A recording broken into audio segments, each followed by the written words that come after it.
Hi ವೀಕ್ಷಕರೇ, ಎಲ್ಲರಿಗೂ ನಮಸ್ಕಾರ. ನೋಡಿ, ಸರ್ಕಾರ ಕೊನೆಗೂ ಗೃಹಲಕ್ಷ್ಮಿ ಹಾಗೂ ರೇಷನ್ ಕಾರ್ಡ್ ಹೊಂದಿರುವ ಪ್ರತಿಯೊಂದು ಫಲಾನುಭವಿಗಳಿಗೆ ಭರ್ಜರಿ ಗುಡಿಸ್ನ ಕೊಟ್ಟಿದ್ದು, ಇಲ್ಲಿ ಗೃಹಲಕ್ಷ್ಮಿ ಯೋಜನೆಯ ಪ್ರತಿ ಫಲಾನುಭವಿಗಳಿಗೆ ಜನವರಿ ತಿಂಗಳ 28ನೇ ಕಂತು ಹಾಗೂ ಫೆಬ್ರವರಿ ತಿಂಗಳ 29ನೇ ಕಂತು ಈ 2 ತಿಂಗಳ 4,000 ಹಣನ ಫಲಾನುಭವಿಗಳಿಗೆ ಸರ್ಕಾರ ಜಮಾ ಮಾಡ್ತಾ ಇದ್ದು, ನಿಮ್ಮ ಬ್ಯಾಂಕ್ ಖಾತೆಗೆ ನಾಳೆ ಭಾನುವಾರ ಮತ್ತು ಸೋಮವಾರ ಅಂದರೆ ಮಾರ್ಚ್ 1 ಮತ್ತು 2ರಂದು ಕರ್ನಾಟಕದ 27 ಜಿಲ್ಲೆಗಳ ಪ್ರತಿ ಫಲಾನುಭವಿಗಳಿಗೆ ಜಮಾ ಮಾಡ್ತಾ ಇದ್ದು, ನೀವು ಈ ಒಂದು ಹಣನ ಪಡಿಬೇಕು ಅಂದರೆ ಹೊಸದಾಗಿ ಕೆಲವು ನಿಯಮಗಳನ್ನ ಸರ್ಕಾರ ಜಾರಿಗೆ ತಂದಿದ್ದು, ಖಂಡಿತವಾಗಿ ಈ ನಿಯಮಗಳನ್ನ ಪಾಲಿಸಬೇಕು ಅಂತ ಆದೇಶನ ಕೊಟ್ಟಿದೆ. ಅದೇ ರೀತಿ ಪ್ರತಿ ರೇಷನ್ ಕಾರ್ಡ್ಗೆ 1,500 ರೂಪಾಯಿನ ಸರ್ಕಾರ ಜಮಾ ಮಾಡ್ತಾ ಇದ್ದು, ಯಾವ ರೇಷನ್ ಕಾರ್ಡ್ಗೆ ಈ ಒಂದು ಹಣ ಬರ್ತಾ ಇದೆ ಮತ್ತು ಯಾವ ಫಲಾನುಭವಿಗಳಿಗೆ ಈ ಒಂದು ಹಣ ಜಮಾ ಆಗ್ತಾ ಇದೆ ಅಂತ ನಾನು ನಿಮಗೆ ತಿಳಿಸ್ಕೊಡ್ತಾ ಇದ್ದೀನಿ. ಅದಕ್ಕಿಂತ ಮೊದಲು ನೋಡಿ ವೀಕ್ಷಕರೇ, ನೀವೇನಾದ್ರೂ ಇನ್ನೂ ಕೂಡ ನನ್ನ ಚಾನಲ್ನ ಸಬ್ಸ್ಕ್ರೈಬ್ ಆಗಿಲ್ಲ ಅಂದರೆ ದಯವಿಟ್ಟು ಪ್ರತಿಯೊಬ್ಬರು ಚಾನಲ್ನ ಸಬ್ಸ್ಕ್ರೈಬ್ ಮಾಡ್ಕೊಳ್ಳಿ, ಹಾಗೆ ವಿಡಿಯೋಗೆ ಒಂದು ಲೈಕ್ನ ಕೊಡಿ. ಹೌದು ವೀಕ್ಷಕರೇ, ಸರ್ಕಾರ ಕೊನೆಗೂ ಗೃಹಲಕ್ಷ್ಮಿ ಹಾಗೂ ರೇಷನ್ ಕಾರ್ಡ್ ಹೊಂದಿರುವ ಪ್ರತಿಯೊಂದು ಫಲಾನುಭವಿಗಳಿಗೆ ಭರ್ಜರಿ ಗುಡ್ಡಿಸ್ನ ಕೊಟ್ಟಿದೆ. ನೋಡಿ, ನಿಮ್ಮ ಬ್ಯಾಂಕ್ ಖಾತೆಗೆ ಈ ಮಾರ್ಚ್ ತಿಂಗಳ ಮೊದಲ ವಾರದಲ್ಲೇ ಸರ್ಕಾರ ಗೃಹಲಕ್ಷ್ಮಿ ಯೋಜನೆಯ 28ನೇ ಕಂತು ಮತ್ತು 29ನೇ ಕಂತು ಅಂದರೆ ಜನವರಿ ತಿಂಗಳ 28ನೇ ಕಂತು ಮತ್ತು ಫೆಬ್ರವರಿ ತಿಂಗಳ 29ನೇ ಕಂತು ಈ 2 ತಿಂಗಳ 4,000 ಹಣನ ಜಮಾ ಮಾಡುವುದಾಗಿ ನಿರ್ಧಾರ ಮಾಡಿದ್ದು, ಮಾರ್ಚ್ 1 ಮತ್ತು 2 ಅಂದರೆ ಭಾನುವಾರ ಮತ್ತು ಸೋಮವಾರದಿಂದ ಕರ್ನಾಟಕದ 27 ಜಿಲ್ಲೆಗಳ ಪ್ರತಿಯೊಂದು ಫಲಾನುಭವಿಗಳ ಬ್ಯಾಂಕ್ ಖಾತೆಗೆ ಈ 4,000 ಹಣ ಜಮಾ ಆಗ್ತಾ ಇದೆ. ಅದೇ ರೀತಿ ರೇಷನ್ ಕಾರ್ಡ್ ಹೊಂದಿರುವ ಪ್ರತಿಯೊಂದು ಕಾರ್ಡ್ದಾರರ ಬ್ಯಾಂಕ್ ಖಾತೆಗೆ ಪ್ರತಿ ಕಾರ್ಡಿಗೆ 1,500 ರೂಪಾಯಿನ ಇದೇ ಮಾರ್ಚ್ ತಿಂಗಳಲ್ಲಿ ಸರ್ಕಾರ ಕೊಡುತ್ತೆ ಅಂತ ಸಾಕಷ್ಟು ಕಡೆ ಒಂದು ಮಾಹಿತಿ ಬರ್ತಾ ಇದೆ. ಹಾಗಾದ್ರೆ ನಿಮ್ಮ ಒಂದು ಕಾರ್ಡಿಗೆ ಈ 1,500 ರೂಪಾಯಿ ಸಿಗೋದು ನಿಜನಾ? ಹೌದು ವೀಕ್ಷಕರೇ, ಪ್ರತಿ ರೇಷನ್ ಕಾರ್ಡ್ಗೆ 1,500 ರೂಪಾಯಿ ಬರೋದು ನಿಜ. ಆದರೆ ಹಣ ಬದಲು ನಿಮ್ಮ ಒಂದು ಕಾರ್ಡಿಗೆ 1,500 ರೂಪಾಯಿಗೆ ಸಿಗುವಂತಹ ಸಾಕಷ್ಟು ರೀತಿಯ ಆಹಾರ ಪದಾರ್ಥಗಳನ್ನ ಸರ್ಕಾರ ಇದೇ ಮಾರ್ಚ್ ತಿಂಗಳಿಂದ ಪ್ರತಿ ತಿಂಗಳು ನಿಮ್ಮ ಒಂದು ರೇಷನ್ ಕಾರ್ಡ್ಗೆ ಸರ್ಕಾರ ಕೊಡುತ್ತೆ. ಅಡುಗೆ ಎಣ್ಣೆ, ತೊಗರಿಬೇಳೆ, ಉಪ್ಪು, ಸಕ್ಕರೆ, ರಾಗಿ, ಗೋಧಿ, ಹೆಸರುಕಾಳು ಮತ್ತು ಇತರೆ ರೀತಿಯ ಆಹಾರ ಪದಾರ್ಥಗಳು ಕೂಡ ನಿಮ್ಮ ಒಂದು ರೇಷನ್ ಕಾರ್ಡ್ಗೆ ಇನ್ನು ಮುಂದೆ ಪ್ರತಿ ತಿಂಗಳು ಸರ್ಕಾರ ವಿತರಣೆ ಮಾಡುತ್ತೆ. ಅದೇ ರೀತಿ ನೀವು ಗೃಹಲಕ್ಷ್ಮಿ ಯೋಜನೆಯ 2 ತಿಂಗಳ 4,000 ಹಣ ಮತ್ತು ಈ ರೇಷನ್ ಕಾರ್ಡ್ಗೆ ಸಿಗುವಂತಹ ಸೌಲಭ್ಯಗಳನ್ನ ಪಡಿಬೇಕು ಅಂದರೆ ಹಣಕಾಸು ಇಲಾಖೆ ಪ್ರತಿಯೊಂದು ಫಲಾನುಭವಿಗಳಿಗೆ ಕೆಲವು ಹೊಸ ನಿಯಮಗಳನ್ನ ಜಾರಿಗೆ ತಂದಿದ್ದು, ಈ ನಿಯಮಗಳನ್ನ ಕಡ್ಡಾಯವಾಗಿ ಪಾಲಿಸಬೇಕು. ಇಲ್ಲ ಅಂದರೆ ಸರ್ಕಾರದಿಂದ ಬರುವ ಗೃಹಲಕ್ಷ್ಮಿ ಹಣ ಬರಲ್ಲ ಮತ್ತು ರೇಷನ್ ಕಾರ್ಡ್ಗೆ ಸಿಗುವ ಸೌಲಭ್ಯಗಳು ಕೂಡ ಸಿಗೋದಿಲ್ಲ ಅಂತ ಆದೇಶನ ಕೊಟ್ಟಿದೆ.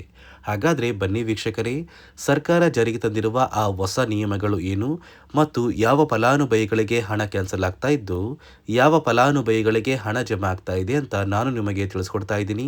ಅದಕ್ಕಿಂತ ಮೊದಲು ನಾಳೆ ಭಾನುವಾರ ಮತ್ತು ಸೋಮವಾರ ಅಂದರೆ ಮಾರ್ಚ್ 1 ಮತ್ತು 2ರಂದು ಕರ್ನಾಟಕದ ಯಾವ 27 ಜಿಲ್ಲೆಗಳಿಗೆ ಸರ್ಕಾರ 2 ತಿಂಗಳ ಗೃಹಲಕ್ಷ್ಮಿ ಯೋಜನೆಯ 4,000 ಹಣನ ಜಮಾ ಮಾಡ್ತಾ ಇದೆ ಅಂದರೆ ಮೊದಲಿಗೆ ಬೆಂಗಳೂರು ನಗರ, ಬೆಂಗಳೂರು ಗ್ರಾಮಾಂತರ, ರಾಮನಗರ, ಚಿಕ್ಕಬಳ್ಳಾಪುರ, ಚಿತ್ರದುರ್ಗ, ದಾವಣಗೆರೆ, ಕೋಲಾರ, ಶಿವಮೊಗ್ಗ, ತುಮಕೂರು, ವಿಜಯನಗರ, ಯಾದಗಿರಿ, ರಾಯಚೂರು, ಕೊಪ್ಪಳ, ಕಲಬುರಗಿ, ಬೀದರ್, ಬಳ್ಳಾರಿ, ಉತ್ತರ ಕನ್ನಡ, ಹಾವೇರಿ, ಗದಗ, ಧಾರವಾಡ, ವಿಜಯಪುರ, ಬೆಳಗಾವಿ, ಬಾಗಲಕೋಟೆ, ಉಡುಪಿ, ಮೈಸೂರು, ಮಂಡ್ಯ, ಕೊಡಗು, ಹಾಸನ, ದಕ್ಷಿಣ ಕನ್ನಡ, ಚಿಕ್ಕಮಗಳೂರು ಮತ್ತು ಚಾಮರಾಜನಗರ ಈ ಜಿಲ್ಲೆಗಳ ಪ್ರತಿಯೊಂದು ಫಲಾನುಭವಿಗಳಿಗೆ ಗೃಹಲಕ್ಷ್ಮಿ ಯೋಜನೆಯ 28ನೇ ಕಂತು ಅಂದರೆ ಜನವರಿ ತಿಂಗಳ ಹಣ ಮತ್ತು ಫೆಬ್ರವರಿ ತಿಂಗಳ 29ನೇ ಕಂತು ಈ 2 ತಿಂಗಳ 4,000 ಹಣನ ನಿಮ್ಮ ಬ್ಯಾಂಕ್ ಖಾತೆಗೆ ಜಮಾ ಮಾಡ್ತಾ ಇದ್ದು,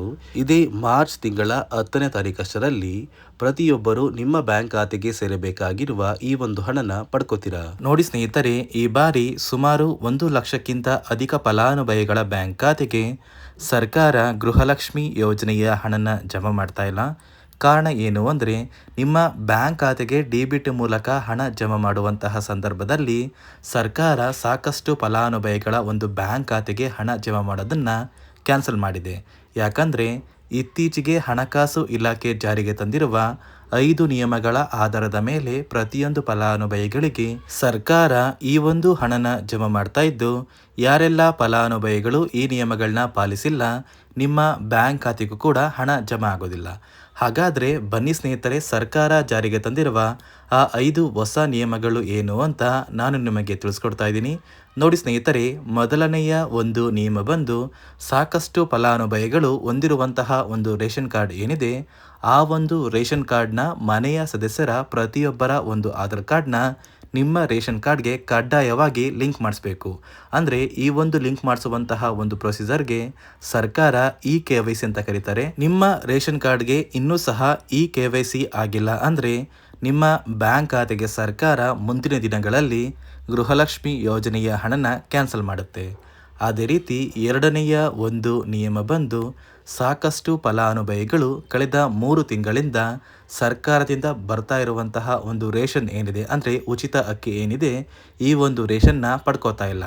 ಒಂದು ವೇಳೆ ಕಳೆದ 3 ತಿಂಗಳಿಂದ ನೀವು ರೇಷನ್ನ ಪಡ್ಕೊಂಡಿಲ್ಲ ಅಂದರೆ ಸರ್ಕಾರ ನಿಮ್ಮ ಬಳಿ ಇರುವಂತಹ ಒಂದು ರೇಷನ್ ಕಾರ್ಡ್ನ ಕ್ಯಾನ್ಸಲ್ ಮಾಡುತ್ತೆ.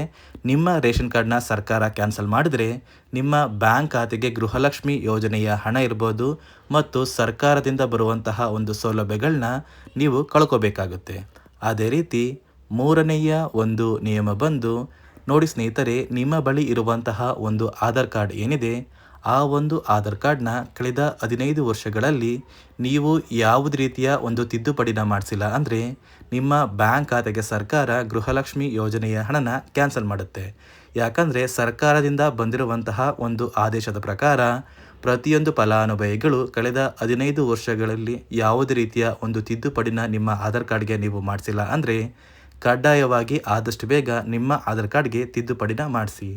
ಅದೇ ರೀತಿ ನಾಲ್ಕನೆಯ ಒಂದು ನಿಯಮ ಬಂದು ನಿಮ್ಮ ಕುಟುಂಬದ ಒಂದು ವಾರ್ಷಿಕ ಆದಾಯ 7 ಲಕ್ಷಕ್ಕಿಂತ ಕಡಿಮೆ ಇರಬೇಕು.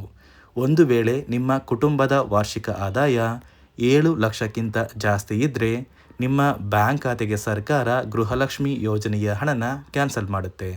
ಅದೇ ರೀತಿ ಐದನೆಯ ಒಂದು ನಿಯಮ ಬಂದು ನಿಮ್ಮ ಕುಟುಂಬದ ಸದಸ್ಯರು ಅಥವಾ ಗೃಹಲಕ್ಷ್ಮಿ ಯೋಜನೆಯ ಫಲಾನುಭವಿಗಳು ಯಾರು ಕೂಡ ಸರ್ಕಾರಿ ನೌಕರರಾಗಿ ಕಾರ್ಯನಿರ್ವಹಿಸ್ತಾ ಇರಬಾರ್ದು. ಒಂದು ವೇಳೆ ನಿಮ್ಮ ಕುಟುಂಬದಲ್ಲಿ ಯಾರೇ ಆಗಿದ್ರೂ ಸರ್ಕಾರಿ ನೌಕರರಾಗಿ ಕಾರ್ಯನಿರ್ವಹಿಸ್ತಾ ಇದ್ದರೆ ನಿಮ್ಮ ಬ್ಯಾಂಕ್ ಖಾತೆಗೆ ಗೃಹಲಕ್ಷ್ಮಿ ಯೋಜನೆಯ ಹಣ ಕ್ಯಾನ್ಸಲ್ ಆಗುತ್ತೆ. ಈ 5 ನಿಯಮಗಳ ಆಧಾರದ ಮೇಲೆ ಪ್ರತಿಯೊಂದು ಫಲಾನುಭವಿಗಳಿಗೆ ಸರ್ಕಾರ ಹಣ ಜಮಾ ಮಾಡ್ತಾ ಇದೆ.